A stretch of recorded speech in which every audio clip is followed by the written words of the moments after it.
नमस्ते, मेरा नाम हिना है और हिना वर्मा है मेरा नाम।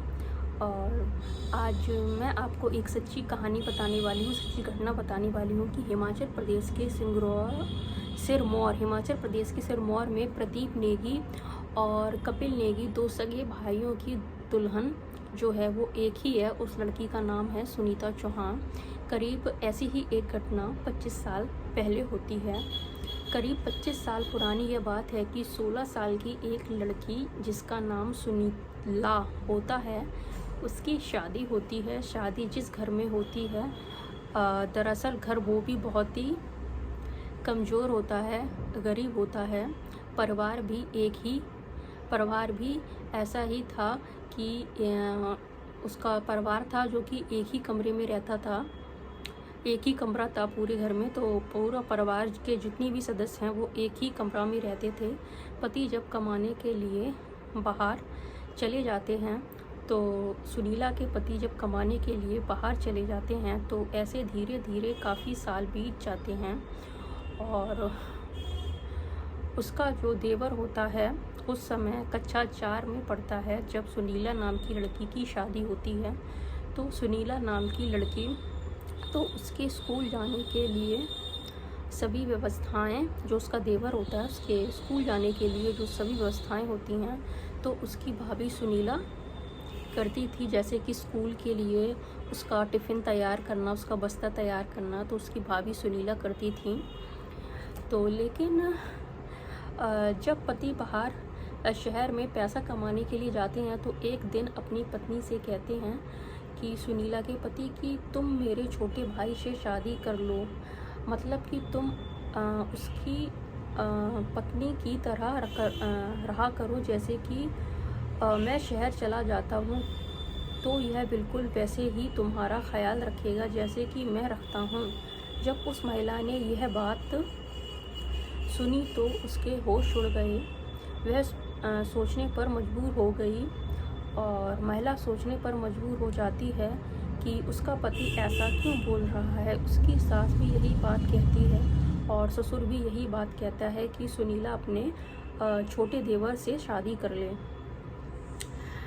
तो इस बात उस महिला को 3 दिन लगते हैं सोचने समझने में कि वह अपने देवर के साथ शादी करे, उसके साथ वैसे ही रहा करे जैसे कि उसका पति रहता है या नहीं। तो उसके बाद फिर वह अपने देवर के साथ वैसे ही रहती है जैसे कि वह अपने पति के साथ रहती थी। सुनीला की सहमत बन जाती है इस बात पर, और पति के साथ रहती है थी वैसे ही वह अपने देवर के साथ रहती है, और दिनों का बंटवारा भी हो जाता है सुनीला का। मतलब कि किस दिन उसका पति रहेगा सुनीला का उसके साथ, और किस दिन वह अपने देवर के साथ रहेगी। तो इन चीज़ों का बंटवारा हो जाता है। और देवर को छोटा घर वाला कहती है सुनीला, और अपने पति को कहती है बड़ा घर वाला। तो ऐसा ही काफ़ी सालों तक चलता रहता है। इस तरह से यह कहानी आगे बढ़ती रहती है और सोशल मीडिया में साल 2024 में काफ़ी वायरल होती है। और ऐसी ही एक और कहानी होती है साल 2025 में, जो बहुत ही ज़्यादा सुर्खियाँ बटोरती है। अब सोशल मीडिया में ऐसा कोई जगह नहीं बची कि जहाँ इस विवाह की चर्चा न हुई हो, कि 2 सगे भाइयों ने एक ही लड़की सुनीता के साथ की शादी। तो यह बात है, एक लड़की की 2 सगे भाइयों से शादी होती है, और इस शादी के पीछे की कहानी क्या है, आज इस कहानी के ज़रिए यह जानने की और समझने की कोशिश हम लोग करेंगे। और यह सच्ची घटना है। मेरा नाम हिना है, तो मैं आपको ये सच्ची घटना बताने जा रही हूँ। आपको सुनने में यह ज़रूर ही अजीब लगेगा, पर यह सच्ची कहानी है। यह सच्ची घटना हिमाचल प्रदेश के एक जिले सिरमौर जिला का एक गांव है सिलाई। गांव के रहने वाला एक लड़का जिसका नाम प्रदीप नेगी है, और उसी का ही एक छोटा भाई जिसका नाम कपिल नेगी है। प्रदीप नेगी जल शक्ति विभाग में काम करते हैं, और जो कपिल नेगी है वो विदेश में काम करते हैं। उनका हॉस्पिटलिटी का बिजनेस है। और इस तरह वे विदेश में नौकरी करते हैं। अब जब दोनों भाइयों की शादी की बात चलने लगी तो एक रिश्तेदार ने कहा कि मैं एक अच्छी लड़की को जानती हूँ जो कि दिखने में काफ़ी सुंदर है। और फिर वह महिला उस जो सुंदर लड़की होती है सुनीता चौहान, उसकी फ़ोटो दिखाती है उसके ससुराल पक्ष में। उसके तो सुनीला की फ़ोटो है उसके ससुराल पक्ष में। दोनों भाइयों को और उसके परिवार में जो भी सदस्य होते हैं सबको बहुत ही पसंद आती हैं। तो सभी लोग शादी के लिए तैयार हो जाते हैं और 13 जुलाई 2025 को शादी की तारीख पक्की की जाती है। और जैसे ही 13 जुलाई 2025 के एक दिन पहले रस्म होती है, उस रस्म का नाम होता है मंडप, जो होता है मड़वा बोलती हैं उसे क्षेत्रीय भाषा में। तो मड़वे की रस्म होती है, तो उसमें एक दिन पहले मामा आते हैं और उस रस्म को पूरा करते हैं जो उत्तर प्रदेश में होती है इसे यह रस्म। तो वहाँ पे इस रस्म को पूरा किया जाता है। तो मामा आते हैं, इस रस्म को पूरा करते हैं। तो फिर यह रस्म आगे बढ़ती है। ये शादी हो रही है हिमाचल प्रदेश में। 2 लड़के हैं, प्रदीप नेगी और कपिल नेगी, और लड़की का नाम है सुनीता चौहान। इनकी शादी होती है ठीक 13 जुलाई को, जिसमें मंडप सजा हुआ होता है और सभी जो गेस्ट होते हैं, मेहमान बुलाए जाते हैं, सभी लोग आते हैं।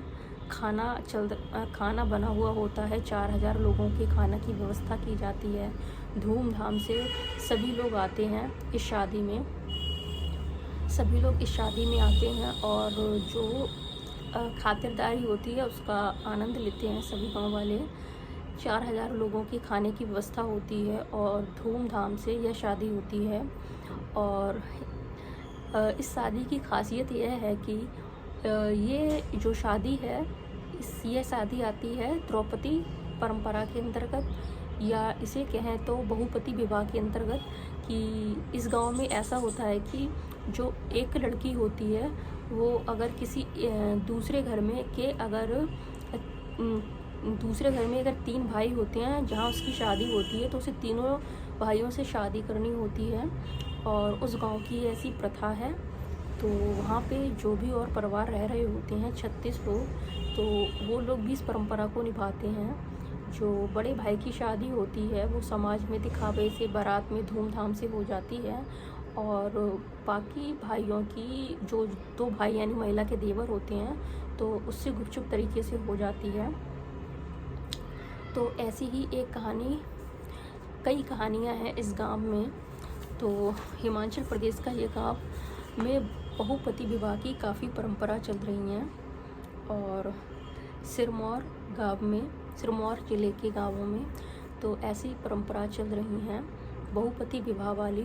तो उनसे जो महिला जैसे कि प्रदीप नेगी और कपिल नेगी की शादी हुई है सुनीता चौहान की महिला से, तो ये शादी आती है बहुपति विवाह के अंतर्गत। और इस शादी में ऐसा है कि प्रदीप नेगी हैं जो जल शक्ति विभाग में काम करते हैं। ये इनका जो भी पहले तय हुआ हो आपस में, तो ये इंडिया में रहेंगे और अपनी वाइफ के साथ सुनीता चौहान के साथ, और जो इनका दूसरा छोटा भाई है, सगा छोटा भाई है जिसका नाम कपिल नेगी है, ये विदेश में रहते हैं, काम करते हैं, जॉब करते हैं। तो इनका जैसा भी तय हुआ होगा, फिर कुछ दिनों बाद जो सुनीता चौहान है ये विदेश चली जाएंगी। तो यह परंपरा चल रही है हिमाचल प्रदेश के सिंगरौल नाम के एक गांव की घटना है। यह सच्ची घटना है। 13 जुलाई 2025 को आपने न्यूज़पेपर में पढ़ा होगा, टीवी में देखा होगा, और कई जगह ये सोशल साइट्स पे आपने न्यूज़ देखी होगी। तो ये एक सच्ची घटना है। इसे द्रौपदी विवाह भी कहते हैं, बहुपति विवाह भी कहते हैं। और एक गांव के ही, हिमाचल प्रदेश के गांव के ही रहने वाले लोग हैं, सिरमौर के गांव के रहने वाले एक बुज़ुर्ग हैं, उन्होंने बताया कि उनके गांव में यह परंपरा 5 पीढ़ियों से चल रही है। तो वहाँ पे एक रहने वाली महिला भी हैं जिनका नाम मेघना है, वे बताती हैं, उनसे पूछताछ में बात पता चलती है कि अगर एक घर में अगर 3 लड़के हैं या 2 लड़के हैं, या तो 2 भाइयों की 3 भाइयों की शादी एक ही लड़की से कर दी जाती है। इसका फ़ायदा ये होता है कि प्रॉपर्टी का बंटवारा नहीं होता है और प्रॉपर्टी वैसे ही बनी रहती है। और जो महिला के 3 पति से 4 या 2 बच्चे जो भी होते हैं, तो जो बड़ा पति होता है तो उससे कानूनी तौर पर लिखित वो यह करता है, गोद लेने वाली परंपरा रस्म निभाता है। तो लिखित तौर पर कागज़ी तो वो उस बच्चे को गोद ले लेता है। जब बच्चे का स्कूल में एडमिशन होता है तो उसके फादर का नाम उसी का माँ का नाम तो एक ही चलता है जो उसकी माँ होती हैं, और जो पिता गोद लेता है उसका सगा पति तो उसी का नाम लिख दिया जाता है। तो ये ऐसी परंपरा है काफ़ी पीढ़ियों से, 5 पीढ़ियों से 6 पीढ़ियों से काफ़ी टाइम से चल रही है बहुपति विवाह वाली। तो नमस्ते फ्रेंड्स, अगली बार मिलते हैं एक नई घटना के साथ। जय माता दी।